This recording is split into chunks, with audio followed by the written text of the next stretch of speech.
As I sit here amongst my favorite flower, I want this to serve as a reminder to you. A reminder of the struggles that you're going to go through when you're growing, and to lean into those struggles. Those struggles, just like a plant who has to force itself out of the soil in order to emerge for this beautiful, gorgeous day, you're going to find that you're going to have to push yourself through some uncomfortable times. I encourage you to lean into those uncomfortable times, because when you lean into suffering, the only way that you're going to go through that suffering is to lean into it, to feel it, and to come out the other side a beautiful flower, just like this. Don't shy away from growth, folks. It is your biggest opportunity for movement. So when you are doing what's necessary, you're going to lean into that discomfort. And I promise you that there is a bright future outside of that discomfort. Did you know that poppy seeds, when they're in the soil, can lie in the soil for years and years and never grow? And the only way that they grow is when they become disturbed. That tells you a lot about yourself. The biggest growth you're ever going to have in your life is when you're disturbed.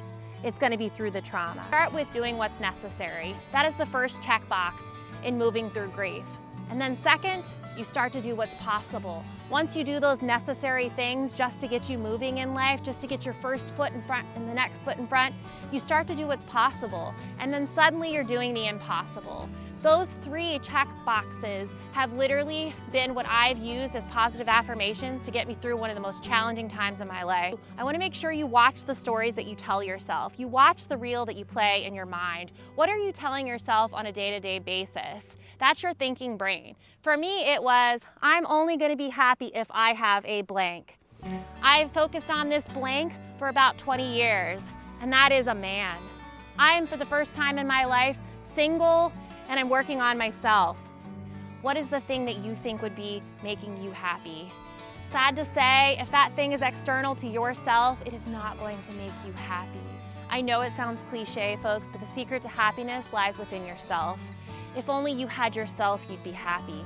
Let me play out the reel for you. If only you had that thing, you'd be happy. Okay, so you get that thing. You get to the mountaintop and you're looking at the other mountaintops. And then you wonder, what is the next thing I can do to be happy? The thing you need to do to be happy right now is to start investing in yourself.